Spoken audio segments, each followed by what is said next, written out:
Por eso digo que el socialismo es para los ricos. Desafortunadamente, hay capitalismo para los pobres y para la clase media. Los mercados suben y los mercados bajan. Se están viniendo abajo. Esto da lugar a una depresión y posteriormente a una revolución. Esta fue la primera vez que entendí, en la vida real, la historia de lo que me enseñaron en la academia. Me dije, oh Dios mío, lo que se dice sobre Marx, Lenin, Miles, Stalin, Hitler, es cierto. Marx tenía un sueño, que era la abolición de la propiedad privada.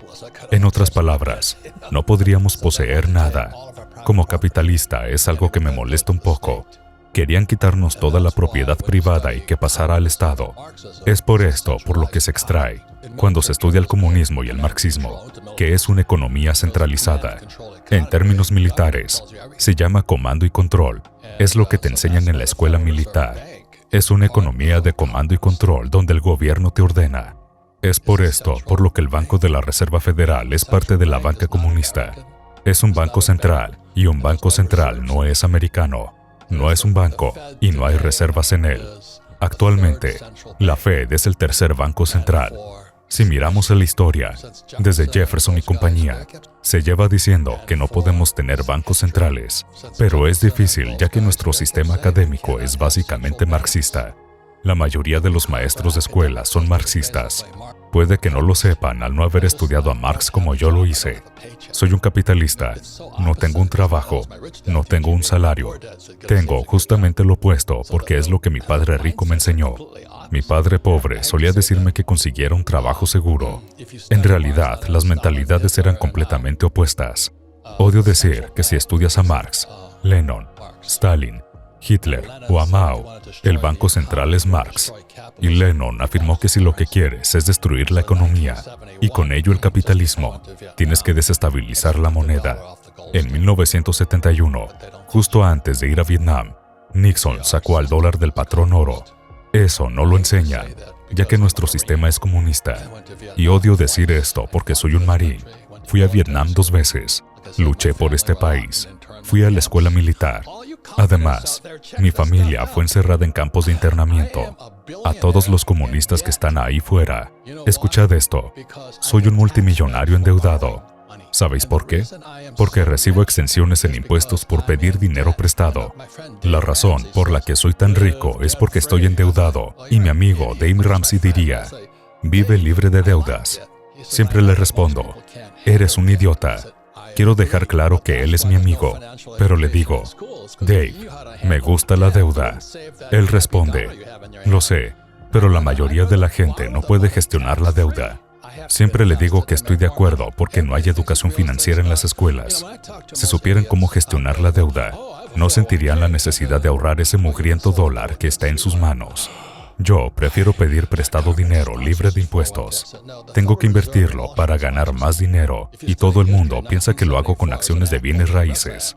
Cuando hablo con la mayoría de los idiotas por ahí, me dicen, tengo un 401k, a lo que respondo, cariño, te han dado gato por liebre, pero el gobierno patrocina el 401k. Yo respondo, no, la Reserva Federal y Wall Street lo patrocinan.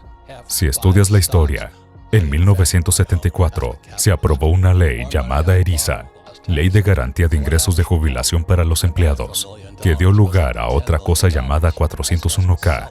Esto pasó en 1974, justo después de que Nixon sacara al dólar del patrón oro.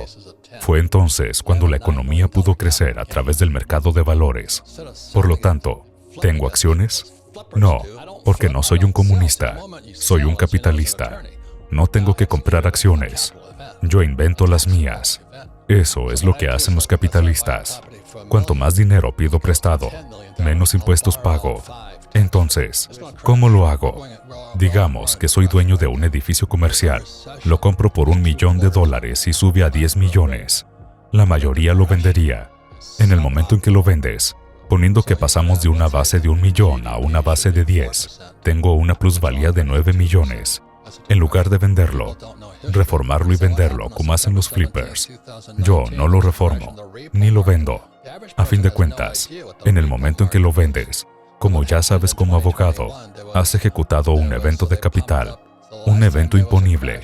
Lo que hago es que si compro una propiedad por 1 millón que se revaloriza a 10 millones, pido prestado 5 libres de impuestos. Se va a estrellar. Ahora mismo estamos en una depresión.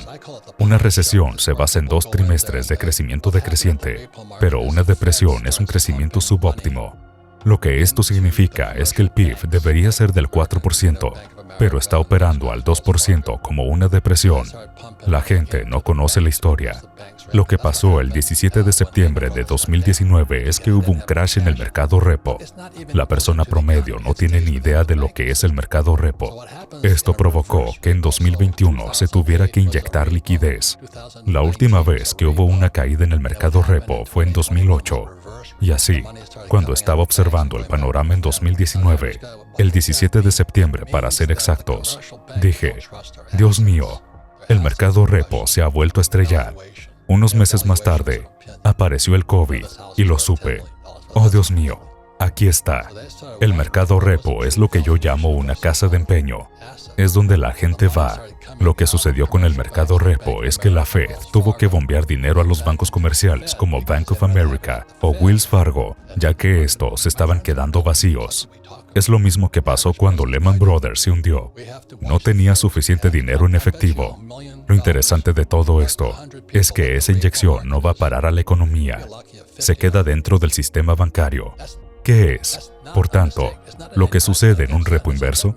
Tanto en 2008 como en 2019 fue un repo normal. Sin embargo, 2021 dio lugar a un repo inverso. Lo que esto significa es que el dinero comienza a salir de los bancos y vuelve a la Fed. La persona promedio se preguntará, ¿qué significa esto?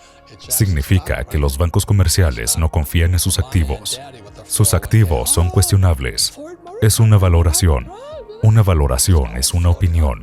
Es como decir que esta casa vale 10 millones. Es una opinión. Cuando empezaron a preguntarse cuál era la verdadera valoración de sus llamados activos, el dinero comenzó a salir de los bancos comerciales como Bank of America y Wells Fargo y fluyó de nuevo hacia la Fed, porque prefieren tenerlo en la Fed que en el mercado. Mis amigos son multimillonarios. De eso es de lo que hablamos. La persona promedio no tiene idea de lo que estamos contando. Tenemos que vigilar los flujos de efectivo. Te apuesto $1 millón a que si preguntas a 100 personas sobre lo que es el mercado repo, tendrías suerte si 50 supieran lo que significa. Esto no es un error, no es una acusación contra ellos, es una acusación contra nuestro sistema escolar. Es criminal. Es decir, la única razón por la que dieron a los CEOs todo ese dinero fue para que pudieran recomprar sus acciones. Imaginémonos que soy IBM o Ford y que me dieron $1 millón. Si cogiese prestado 5 millones del tesoro de Ford y comprara 6 millones de mis acciones, se dispararía el precio de las mismas. Esto provocaría que los padres y madres con su 401k pensaran, la compañía Ford ha subido, todo está flotando en la deuda. Permíteme decir esto, los mercados suben y los mercados bajan. Se están viniendo abajo. Esto da lugar a una depresión y posteriormente a una revolución. La depresión es cuando se pierden más trabajos y esto hace que vayan a tener que imprimir más dinero, tal y como hicieron cuando Fauci, el fascista Fauci, cerró la economía de Estados Unidos. La economía a nivel mundial se cerró. ¿Cómo pueden pagar a la gente para que no trabaje? América es actualmente la mayor nación deudora de la historia. La deuda de préstamos estudiantiles, al igual que la deuda de préstamos al consumo, están fuera de las métricas. El mercado de valores se basa en la deuda, pero hay que tener en cuenta la relación de la deuda con el PIB. Es muy simple. Cuando la deuda sobre el PIB alcanza el 90%, tenemos un 90% de deuda sobre el PIB, lo que es bastante óptimo. Eso significa que por cada dólar que pides prestado, cuando nos basamos en un 90%, la economía crece un 10%. Es una relación 10-1, es decir, del 10%. El día en que la relación deuda-PIB es del 140%, no pueden agregarle más dinero ya que no va a crecer. Eso es lo que significa. Esto hace que la persona promedio, la cual sigue refinanciando su casa, en el momento en el que pierda su trabajo, Ya no podrá seguir pidiendo prestado. Esto es lo que pasó cuando la deuda sobre el PIB pasó de 90 a 1. Antes teníamos un 90% de deuda sobre el PIB. Actualmente es del 140%. Estamos en bancarrota. Pese a esto, la persona promedio no tiene idea de lo que estoy hablando. Estamos acabados. Por lo que mi consejo es oro, plata, Bitcoin y balas. La única razón por la que compro Bitcoin es porque no confío en mi gobierno. No confío en el Banco de la Reserva Federal. No confío en el Tesoro. No confío en Biden y no confío en el mercado de valores. Si tú, por el contrario, confías en estos cuatro, ten una buena vida. Yo tengo oro, plata y Bitcoin. Para mí, Bitcoin es una apuesta contra el gobierno. Voy a decir esto una vez más. Si estudias a Marx, un banco central es esencial para el comunismo, y este es la Fed. Es el tercer banco central que hemos tenido. Surgió en 1913.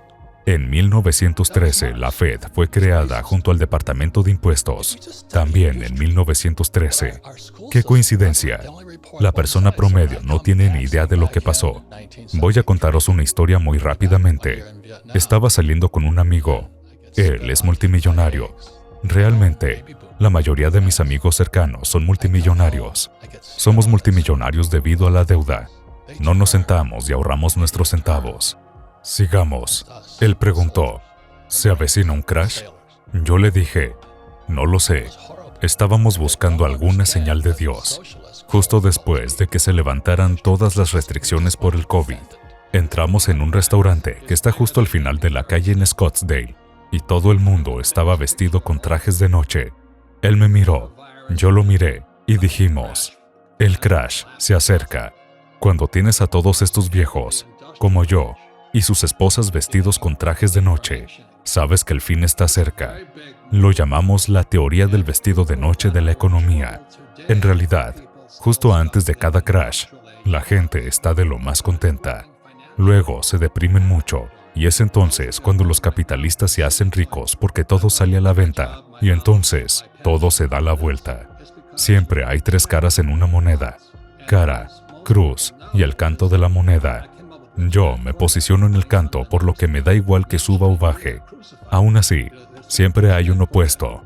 Siempre hay tres caras en una moneda: la cara, la cruz y el canto. La inteligencia se encuentra en el canto y es un problema, ya que tienes una opinión y tienes que posicionarte a un lado. Los americanos no nos apoyaron en Vietnam. Nuestros propios medios de comunicación traicionaron a las tropas sobre el terreno. ¿Crees que los medios de comunicación siguen mintiendo a la gente? Claro que sí. Son Marx. Están dirigidos por China. Quiero decir, ¿cómo podemos tener dos himnos nacionales hoy en día? Ese era Marx, un racista. Se sabría si se estudiara la historia, pero nuestro sistema escolar solo informa de un lado. Cuando regresé en 1973, después de un año en Vietnam, me escupieron y me golpearon. Mis propios amigos baby boomers. Cuando volví a casa, me escupieron en la escuela en Hawái y demás. Los medios de comunicación se volvieron en nuestra contra, tanto contra los soldados, los marines, los marineros, las mujeres y los hombres. Fue horrible, y lo que siguen sin entender es que los socialistas son los que han matado a la mayor cantidad de gente en la historia. Solo fuimos a defenderla. El coronavirus es más grande que cualquier cosa que hayamos visto hasta ahora. En el cuadro general, el coronavirus y el próximo crash, un colapso financiero posiblemente, marca el fin de la era industrial para dar comienzo a la era de la información. Es un movimiento muy grande. Las personas que están en problemas hoy en día son personas que todavía están atrapadas en los pensamientos de la era industrial. Las personas que están luchando financieramente no han avanzado todavía. Aquellos de vosotros que estéis sentados en casa ahora mismo, diciendo, voy a perder mi trabajo, mi casa, mi pensión y todo, es porque estáis atrapados en pensamientos arcaicos. Es lo que le pasa a la mayoría de la gente. Cuando escribí Padre Rico, Padre Pobre, hace unos 20 años y pico, los principales medios de comunicación me crucificaron. Dijeron que el autor de Padre Rico, Padre Pobre no sabía de lo que estaba hablando. Cuando dije que los ricos no trabajan por dinero, los ahorradores son unos perdedores y que tu casa no es un activo. Fui crucificado, sencillamente crucificado. La buena noticia es que lo más importante que puedes tener ahora no es seguridad laboral, sino un trabajo significativo. Tú y yo necesitamos el dinero porque nuestro trabajo es significativo. Y es nuestro trabajo significativo lo que nos hace superar los tiempos difíciles. La buena noticia es que mi empresa se ha agotado. No podemos mantenernos al día con el producto. La mala noticia es que la cadena de suministro está cerrada. Eso sí que es un buen problema. Tenemos toneladas de dinero en efectivo. Tengo oro, tengo plata y tengo desafíos en el mercado inmobiliario, pero eso me va a hacer más fuerte. Esa es la única actitud que puedo tener. De lo contrario, solo lloraría y diría, el gobierno debería cuidar de mí. Necesito un rescate. Necesito un estímulo. El estímulo significa bienestar para los ricos. Cuando estaba hablando con los jóvenes, que son quienes impulsan a los maestros de escuela, he de decir que ya no puedo volver a las escuelas porque no soy políticamente correcto. Les explicaba lo que era la Fed y les decía, pensemos en Dorothy y el mago de Oz. Tenemos al hombre de hojalata, al hombre de paja y a un león sin corazón. Todos pensaron que podrían ir a ver al mago y que el mago les daría lo que pidieran. Recorrieron el camino de baldosas amarillas y cuando retiraron las cortinas, había un enano. Esta es la gran ilusión. Son Ben Bernanke, Janet Yellen, Paul, y antes de eso, estuvo otro personaje del cual olvidé su nombre. Todo el mundo piensa que son magos, pero están controlados por el atraco bruto y universal de efectivo. Nos roban nuestra riqueza a través del dinero por el que trabajamos. Necesitamos educación financiera porque el verdadero problema de esta crisis empezó en 1904, cuando los tipos más ricos de la Tierra se hicieron con el control del sistema educativo de Estados Unidos. Ellos formaron esta cosa llamada el Gran Consejo General de Educación. Fue formado por tipos como Rockefeller y JP Morgan. Lo que sacaron de la educación fue la educación financiera, y es por eso por lo que escribí Padre Rico, Padre Pobre. Fue un disparo de advertencia en 1997. Dije, despierta, algo se avecina. Y aquí estamos ahora, ante la mayor transformación en la historia de la humanidad, que es el paso de la era industrial a la era de la información. Me va bien porque hice la transición. Estoy ganando más dinero que nunca. Tengo problemas, pero estoy haciendo dinero. Más dinero que nunca. Si tú estás perdiendo dinero ahora mismo, el problema empieza por ¿qué te enseñaron en la escuela? Porque nunca te enseñaron nada sobre el dinero. Nunca te enseñaron sobre un estado financiero como lo hizo mi padre rico. Te enseñaron que el título lo es todo, pero es simplemente un trozo de papel higiénico.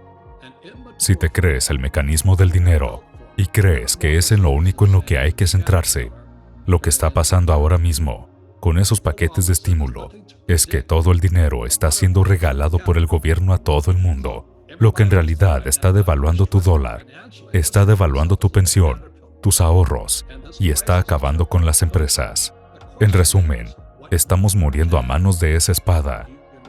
Como decía Fuller, la prisión está dentro de nuestra cabeza. Buckminster Fuller comienza con la desinformación y la desorientación. Desinformación, desorientación. Él decía, ¿cómo se atreven nuestras escuelas a castigar a los niños por cometer errores? ¿Cómo aprendes si no cometes un error y aprendes del mismo? Decía, Dios nos diseñó. No soy muy religioso y tampoco me dedico a predicar. Dios nos diseñó para aprender cometiendo errores. Por ejemplo, un bebé aprende a caminar cayéndose. Un niño aprende a montar en bici cayéndose. Tiger Woods es el mejor golfista en la historia de la humanidad porque cometió más errores que tú y que yo. Pero nuestras escuelas te castigan por cometer errores. En 2008, sufrimos las permutas de riesgo crediticio, que era para bienes raíces residenciales, por lo que se los rescató. Esta próxima crisis será para los fondos de cobertura y de capital privado, que invirtieron en todos esos bienes raíces comerciales. Actualmente tengo un proyecto en camino de $100 millones y acabo de ser rescatado. Acabo de ser respaldado por la Fed y por el gobierno.